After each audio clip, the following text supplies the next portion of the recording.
여러분들은 어디서 태어나셨나요?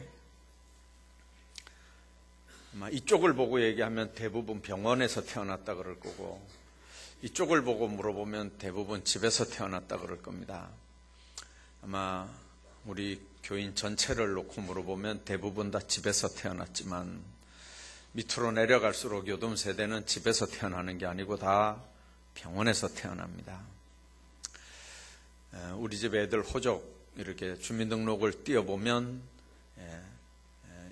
영진이도 보니까 지좌동 뭐 여기가 아니고 병원 주소가 출생지로 나와 있더라고요. 보니까 다 병원에서 이렇게 요즘에는 태어나는 세상입니다만은, 예수님 태어날 때 또 특별한 탄생이었던 걸 오늘 우리가 봅니다. 예수님의 탄생, 육신을 입고 하늘보좌를 버리고 이 땅에 오신 예수님이 마구간에서 태어났다고 하는 사실입니다. 누가복음 2장 7절에 이는 여관에 있을 곳이 없음이러라. 만삭을 한 마리아가 지금 몸을 풀어야 되는데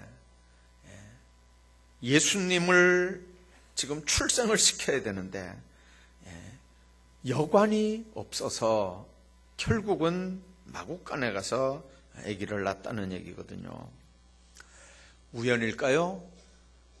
이사야 7장 14절에 보면 주께서 친히 징조로 너희에게 주실 것이라.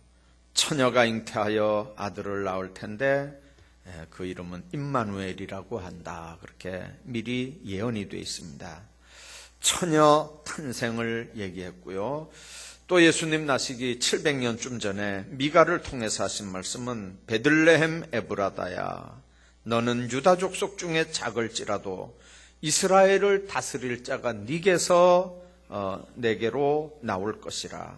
그의 근본은 상고의 태초이니라. 그래서 예수님께서 베들레헴에 탄생할 것을 분명하게 말씀하셨고, 그리고 그 위치, 이름, 나을 곳 분명하게 다 이렇게 예언이 되어 있었던 걸 우리가 압니다.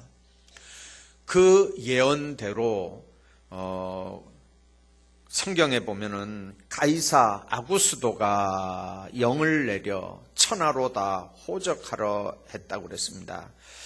여러분들, 세금 징수의 근거가 되는 건 도대체 몇 명이 사는지, 그 몇 명이 무슨 직업을 가지고 사는지 기본적으로 조사하는 게 근본입니다. 그래서 세금 징수의 근거 자료를 얻기 위해서 천하가 다 호적을 해야 되는 상황이 됐고요. 로마 제국에 속해 있는 모든 사람들은 누구를 막론하고 다 주민등록지에 가서 호적을 하도록 돼 있었습니다. 근데 오늘 이 요셉과 마리아도 다윗 왕의 후손이기 때문에 다윗의 성인 베들레헴으로 이제 등록하러 가야 되는 상황이 됐습니다. 미가서에 있는 말씀, 수백 년 전에 베들레헴에서 그리스도가 나실 것이라고 약속이 돼 있고, 또 마리아를 통해서 그 아기가 태어날 걸 말씀했으면 수백 년 동안 베들레헴은 그걸 준비했었어야 됩니다. 어떤 처녀를 통해서 이 땅 베들레헴에 아기 예수가 태어날 건지에 대한 계속 구전이 돼 내려오는 준비가 있었어야 되는데, 만삭된 마리아와 요셉이 예수님이 나실 방이 하나 없어서 결국 예수님은 말구유에 가서 탄생해야 되는 상황이 됐습니다. 왜 여관이 없었을까요? 물론 로마 군인들을 위해서는 방이 넉넉히 있었을 겁니다. 그들의 권력에 못 견뎌서 아마 여관 주인이 방을 내주지 않고는 견딜 수 없었을 겁니다. 베들레헴이 그렇게 붐볐어도 돈 있고 권세 있는 사람들은 아마 독방을 차지하고 있었을 수도 있습니다. 그러나 마리아와 요셉, 이제 태어날 예수님을 위해서는 방이 없었습니다. 여관에 있을 방이 없음이러라. 로마 군인들은 머무를 방이 있고 호적 사무를 위해서 파견된 관리들은 쓸 방이 있고 돈 많은 사람, 장사하는 사람들은 거할 방이 있는데 죄인을 구원하기 위해서 하늘 보좌를 버리고 육신을 입고 이 땅에 오신 예수님이 태어날 여관이 없다는 건 얼마나 안타까운 일입니까? 예수님을 모셔드릴 수 있는 빈 방이 없다는 얘기입니다. 여관이 없다는 말은 인간의 마음 속에 예수님을 영접할 마음이 없다는 말이고 예수님을 구주로, 예수님을 왕으로 받아들일 마음이 없다는 얘기고 그럴 여유 있는 마음의 방이 없다는 뜻입니다. 오늘도 우리 심령에 주님이 찾아오십니다. 마음의 문을 두드립니다. 그러나 세상 것들로 이미 가득 차 있습니다. 예수님하고는 상관이 없습니다. 지금도 우리는 여관 주인들처럼 방 없어요. 방 없어요. 얼마든지 매몰차고 냉정하게 아주 이기적으로 그렇게 다른 건 다 모셔드릴 수 있는 방이 있는데 예수님 모실 방은 없다고 그렇게 우리가 신앙생활하고 있지는 않는지 모릅니다.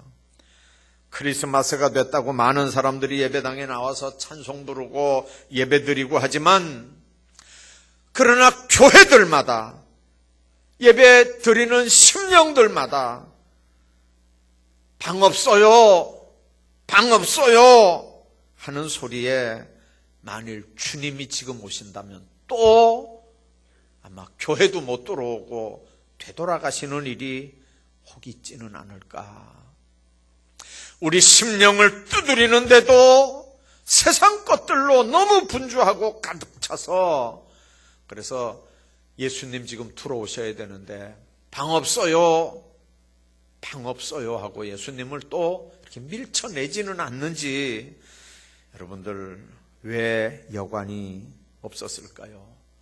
왜 예수님 머물 만한 방이 없이 가는 데마다 거절을 당했을까요?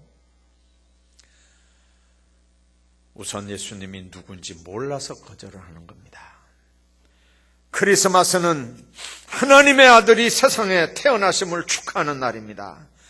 하나님의 아들이 세상에 태어났다는 말은 하나님 자신이 인간이 됐다는 의미입니다. 이사야 9장 6절에 보면 이미 이 사실을 분명하게 예언합니다. 이는 한 아기가 우리에게서 낳고 한 아들을 우리에게 주신 바 됐는데 그 어깨에 정사를 메었고 그 이름은 기묘자라 모사라 전능하신 하나님이라 영존하시는 아버지라 평강의 왕이라 할 것임이라. 이사야 7장 14절에 더 구체적인 얘기가 나옵니다. 보라 처녀가 잉태하여 아들을 낳을 것이요 그 이름을 임마누엘이라고 하리라. 임마누엘은 우리와 함께 하나님이 계신다는 뜻입니다. 하나님께서 사람이 됐다는 말은 그냥 단순한 태어났다는 말이 아니라 나셨다는 말이고 육신을 입었다는 뜻입니다. 그래서 성육신과 처녀의 몸에서 탄생했다는 처녀 탄생의 문제가 동시에 우리에게 요구가 됩니다. 그래서 이 두 가지 인간의 머리로 이해가 되질 않습니다. 어떻게 하나님이 인간이 되느냐? 어떻게 처녀가 아기를 낳을 수 있느냐? 불가사의한 사건입니다. 이 놀라운 사건 때문에 우리 이성을 초월한 초월적 신비에 해당되기 때문에 이해가 되지 않으니까, 인정이 되지 않으니까, 그러니까 못 믿습니다. 많은 사람들이 예수 믿지 않는 이유, 첫 번째 걸리는 부분이 바로 이겁니다. 하나님이 어떻게 인간이 됐느냐? 인카네이션의 사건을 받아들이지 않습니다. 어떻게 처녀가 임신을 할 수 있느냐? 빌립보 2장은 이 신학적인 심오한 표현을 이렇게 표현합니다. 그는 근본 하나님의 본체시나 하나님과 동등됨을 취할 것으로 여기지 아니하시고, 여기서 그는이라는 말은 예수님을 얘기하는 겁니다. 하나님의 본체라고 하는 말은 하나님과 동등된 존재라는 말입니다. 그분이 하나님이라는 말입니다. 구약 성경에서 하나님은 자신의 이름을 여호와라고 했습니다. 스스로 있는 자라는 뜻입니다. 자존하는 존재입니다. 이 말에는 세 가지 의미가 있습니다. 첫째는 스스로 존재한다는 말도 있고, 둘째는 만족한다는 말도 있고, 셋째는 영존한다는 의미도 있습니다. 하나님은 존재 원인이 없습니다. 모든 인간은 존재 원인이 있습니다. 어떤 원인 때문에 존재합니다. 인간은 자족할 때도 있고 또 불평하고 원망할 때도 있습니다. 하나님은 자족하는 분입니다. 하나님은 영존하는 분입니다. 시작도 없고 끝도 없고 영원한 분입니다. 그래서 알파와 오메가인 분입니다. 인간은 아침에 피었다 저녁에 지는 들꽃처럼 잠깐 왔다가는 나그네 같은 존재들입니다. 이렇게 스스로 있는, 자존하시고 자족하시고 영존하시는 하나님이 세상을 이처럼 사랑하사 독생자를 주셨다는 겁니다. 하나님이 육신을 입고 이 땅에 태어난 이 사건, 그래서 처녀의 몸을 빌려서 탄생을 하셨습니다. 완전한 하나님이면서 완전한 인간으로 오시는 겁니다. 신성으로는 하나님과 동체요, 인성으로는 사람과 동체인 존재로 오셨다는 뜻입니다. 그분이 예수님입니다. 만일 이걸 알았으면 그 예수님을, 로마 군인을 쫓아내고라도 그 예수님을 모시지 않았겠습니까? 돈 많은 사람을 쫓아내고라도 그 예수님을 모시지 않았겠습니까? 천사를 만나도 강권해서 모셨을 텐데, 하나님이 육신을 입고 아기로 오셨는데 거절당하고 또 거절당하고, 그래서 결국은 마구간으로 갔다는 사실을 오늘 우리가 기억해야 합니다. 또 하나 우리가 생각해야 되는 건, 왜 예수님이 이 세상에 오셨는지 몰라서 거절을 하는 겁니다. 구약 성경에 얼마나 많이 메시아에 대한 예언이 있는데도 불구하고 그 예수님의 사역이, 메시아의 사역이 뭔지 모르니까 거절하는 겁니다. 예수님은 사람들에게 있어서 가장 중요한 인생의 마지막 문제를 해결해 주기 위해서 오셨습니다. 사람들이 생각하는 중요한 건 여러 가지가 있습니다. 은행에 돈이 얼마 있느냐, 몇 평짜리 아파트에 살며 어떤 차를 끌고 다니느냐, 배움의 정도가 얼마냐, 여기에 목숨을 겁니다. 그러나 중요한 건, 모든 사람들이 가장 귀하게 생각해야 되는 건 보통 인간들이 생각하는 그런 것들이 아닙니다. 여러분들, 은행에 돈이 많은 사람이나 없는 사람이나 숨 쉬고 사는 건 별로 차이가 없습니다. 50평짜리 사나 10평짜리 사나 사는 건 다 50보 100보입니다. 여러분들, 1억짜리 자동차를 타고 다니거나 300만 원짜리 자동차를 타고 다니거나 그게 뭐가 다릅니까? 박사학위가 몇 개 있으나 중학교도 못 나왔으나 그게 숨쉬고 사는 일에 뭐 큰 차이가 있겠습니까? 정말 중요한 건, 모든 사람들이 가장 중요한 건, 우리가 육신을 입고 이 땅 살다가 우리 삶의 결국이 어떻게 되느냐 하는 겁니다. 내가 구원받은 백성이 돼서 멸망치 않고 하나님 나라 백성으로 이 세상을 살다가 주님 오라고 하면 하나님 자녀이기 때문에 떳떳하게 그분 앞에 설 수 있는 존재로 이 땅을 사느냐 하는 겁니다. 여러분들, 거기에 고급 승용차가 뭐 100평짜리 아파트가, 뭐 은행의 창고가, 무슨 대학 무슨 박사 학위가, 그게 거기 들어갈 자리가 없습니다. 구원에 이르는 방법은 예수를 믿기만 하면 됩니다. 믿는다는 말은 영접해 드린다는 말입니다. 내 주인으로, 내 왕으로, 주님으로 모셔드리는 겁니다. 그리고 그분을 내 안에서 말 그대로 주인으로 삼습니다. 왕으로 삼습니다. 여러분들, 주인 하니까 이해가 잘 안 됩니까? 노예가 있었던 시대의 주인과 노예, 종과 노예의 관계는 소유권이 다 주인 겁니다. 자기 생명도 주인 겁니다. 자기 자녀들도 다 주인 겁니다. 무슨 일을 해도 주인에게 오다받지 않고는 할 수 없습니다. 자기 의지로 할 수 있는 일이 노예들에게는 없습니다. 주님이 우리의 주인이란 말은, 주님이 우리의 주인이고 왕이라는 말은 바로 그런 의미입니다. 여러분들, 예수 믿는다고 하는 말은 교회 왔다 갔다 한다는 말이 아닙니다. 그냥 교회 직분 뭘 받았다는 말이 아닙니다.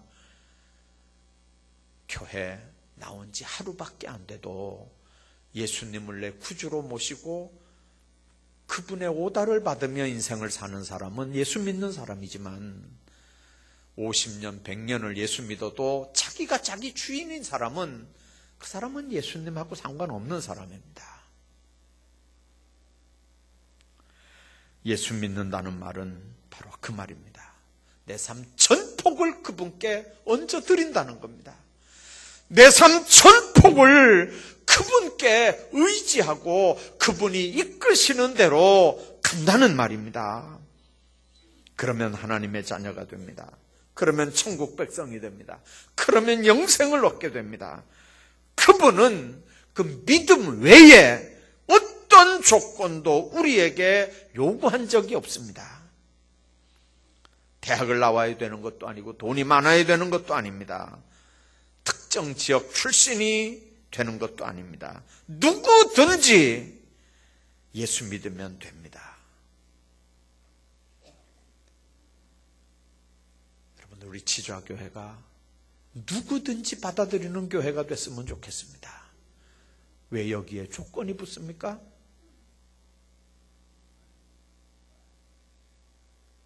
누구든지, 주님은 누구든지인데 왜 여러분들 사이에 조건을 만들어 놓습니까? 그러면 여러분들은 여관집 주인 같아지는 거예요. 방법 없잖아요. 누구는 이래서 안 되고, 누구는 이래서 안 되고, 누구는 이래서 안 된다면 지금도 여러분들이 여관집 주인 노릇하는 거 아닙니까? 이 교회에 주님 들어올 자리가 어디 있겠습니까?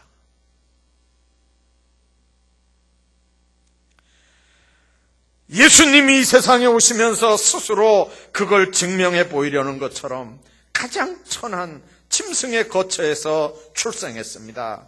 가장 천한 모습으로 누구든지 만날 수 있는 분으로 이 땅에 오셨습니다.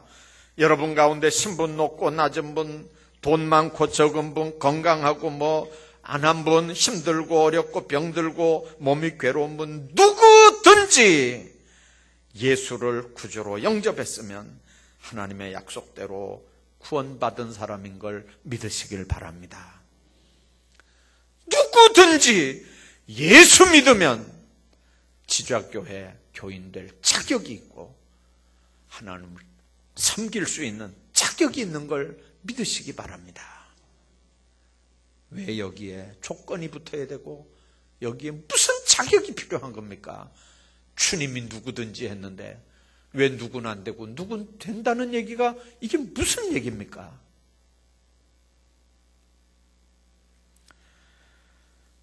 대통령에 출마하면 아주 많은 공약들을 합니다. 별별 약속을 다 합니다. 그런데 그런 약속들이 다 이루어지는 걸 봤습니까? 사람은 큰 소리 칠 수 있습니다. 약속할 수 있습니다. 그러나 그 약속을 다 지키고 사는 사람은 별로 없습니다. 그러나 우리가 믿는 하나님은 전능하신 분입니다. 우리가 믿는 하나님은 오류가 없으시는 분입니다. 우리가 믿는 하나님은 창조주 하나님이기 때문에 그분이 한 번 하신 약속은 오차가 없습니다. 틀림이 없습니다. 요즘에 많은 사람들이 크리스마스 하면 파티를 생각합니다. 산타크로스를 생각하고 선물을 생각합니다. 그러나 크리스마스의 주인공은 그리스도입니다. 크리스마스의 주인공은 예수 믿는 우리가 주인공이어야 합니다. 이번 성탄절은 그 하나님의 구원하심에 감사하며 그분을 영접해 모셔드리고 나의 왕으로 나의 주인으로 모시는 성탄절이 되기를 주의 이름으로 축복합니다. 크리스마스가 되면 동방박사를 우리가 생각합니다. 찬송가에 동방박사 세 사람 귀한 예물 가지고 하는 그것 때문에 성경에 동방박사가 세 사람이 찾아온 것처럼 그렇게 얘기가 됐습니다. 성경을 자세히 보면 동방박사들이 2명인지 4명인지 5명인지 사실은 몰라요. 황금과 유향과 모략을 드렸다고 그렇게 3가지 예물을 드렸다고 한 거예요. 그래서 사람들은 아마 3사람이 하나씩 가지고 안 왔겠나, 이제 그래서 3사람 동방박사 얘기를 하는 거예요. 근데 중동 지역에 지금 이제 이란 저쪽에서 이렇게 전해 내려오는 그 부전이 하나 있습니다. 거기는 동방박사가 4명이었다고 믿어요. 그 사람들이 다 이름이 있는데 그 4번째 동방박사 이름이 뭐냐면 알타반이라고 하는 사람입니다.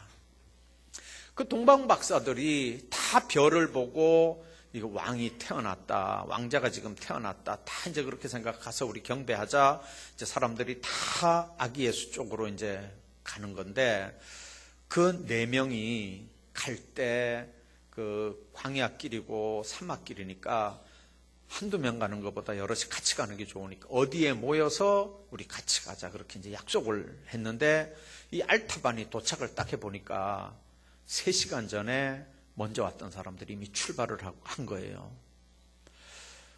그러니까 가긴 가야 되는데 얼마나 급하겠습니까? 빨리 가야 그 사람들하고 만날 수 있으니까 아주 급하게 이제 움직입니다. 그런데 이 알타반도 많은 걸 준비했습니다. 보화, 황옥, 루비, 진주 이런 것들을 아주 정성껏 준비해가지고 이제 길을 떠납니다. 급히 지금 따라가야 그 사람들을 추적해서 만날 수 있는데 길가에 병들어 죽어가는 사람 하나를 만납니다. 지금 그 사람들과 같이 합류해서 지금 빨리 가야 되는 상황입니다. 그래서 병들어 죽어가는 사람을 못 본 채하고 급히 막 쫓아가는데 뒤에서 살려달라고 막 콧물 지르고 부르짖습니다. 알타반이 가다가 그냥 갈 수가 없어서 그냥 뒤로 돌아서서 그 사람을 도와줍니다. 늦게 출발하는 데다 그 사람하고 만나는 바람에 더 지체하고 배가 고프니까 지쳐서 결국은 나중에 베들레헴에 도착했을 때는 다른 박사들은 이미 경배를 다 마치고 떠난 상태고, 이미 그때는 다른 박사들이 헤롯 왕에게 안 오고 다른 길로 자기 나라로 갔기 때문에 헤롯이 화가 나서 2살 밑에 아이들을 다 죽인다고 이미 선전포고가 돼 있는 그런 상황이었습니다. 집집마다 로마 군인들이 2살 밑에 아이들을 잡기 위해서 막 수색을 합니다. 그런데 이 알타반이 이제 이렇게 머뭇머뭇하고 있는데 어느 여인 집에 군인이 들어닥치는 걸 봅니다. 그 엄마가 갓난 아기를 끌어안고 이 2살 밑에 아기를 끌어안고 막 어찌할 바를 모르는데 로마 군인들이 무지막지하게 그 여인을 발로 걷어차고 그 아이를 품에서 빼내려고 그러는 거예요. 아기를 끌어안은 엄마가 이 알타반을 이렇게 쳐다보는데 그 눈동자에 그만이 알타반이 아기 예수님께 드리려고 했던 예물 중에 또 하나를 그 로마 군인 손에 쥐어주고 그리고 이렇게 돌려보냅니다. 그리고 기도를 했습니다. 주님께 드리려고 했던 건데요, 죄송합니다. 처음에도 주님께 드리려고 했던 건데 저 병든 자한테 줬고요, 이번에도 주님께 드리려고 했던 건데 그 어린 아기를 위해서 로마 군인 손에 들려줘서 정말 주님 죄송합니다. 그렇게 하고는 아기 예수님을 이제 찾아야 이 나머지 보물을 또 전달을 드릴 거니까 아기 예수님이 피난 갔다는 애굽에 가서 아주 방방곡곡을 찾아다닙니다. 그렇게 하다 보니까 가지고 온 노자와 먹을 게 다 떨어졌습니다. 이제는 자기가 먹고 살 게 없어서 보석을 팔아야 될 형편이 됐습니다. 그리고 하나 남은 진주만큼은 무슨 일이 있어도 잘 보관했다가 예수님께 드리겠다고 아주 굳게 다짐을 합니다.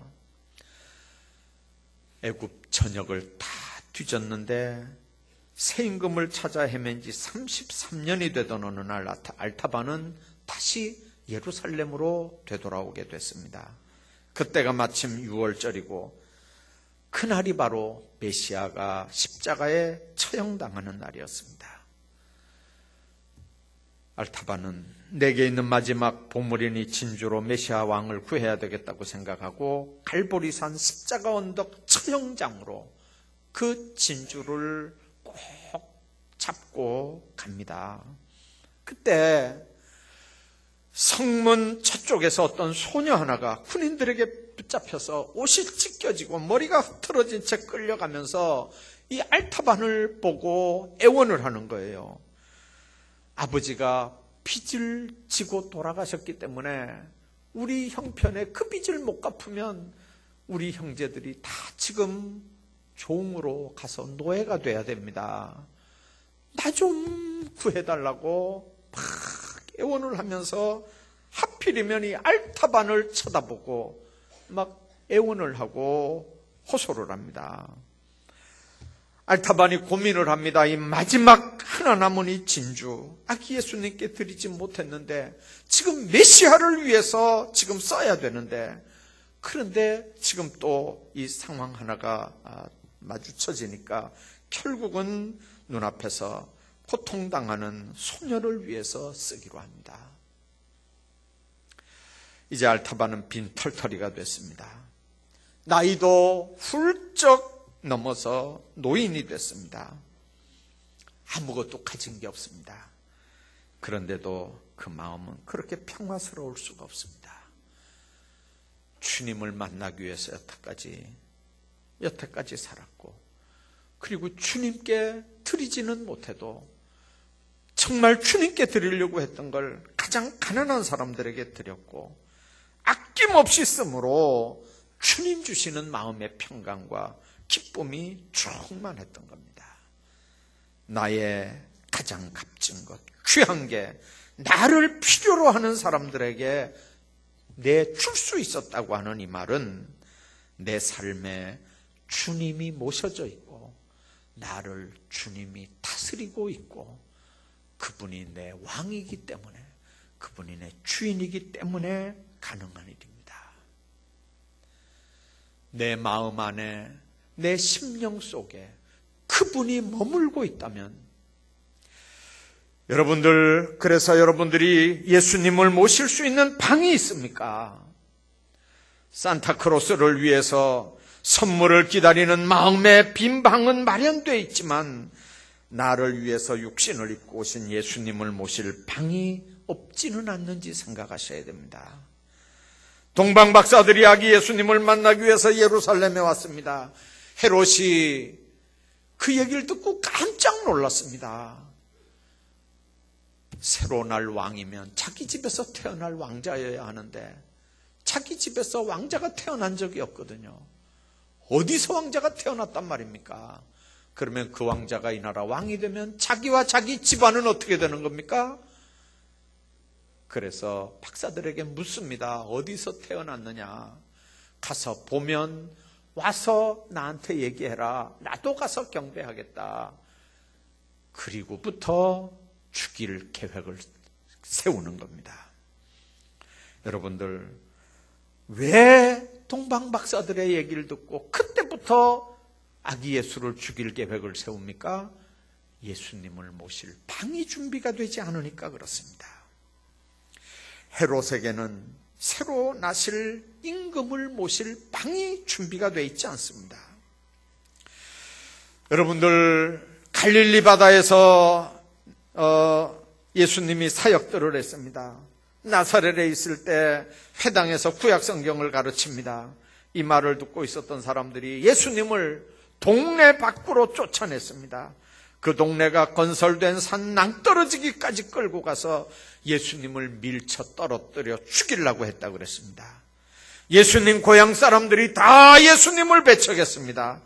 그들 마음에는 목수의 아들 예수를 모실 방이 없었습니다.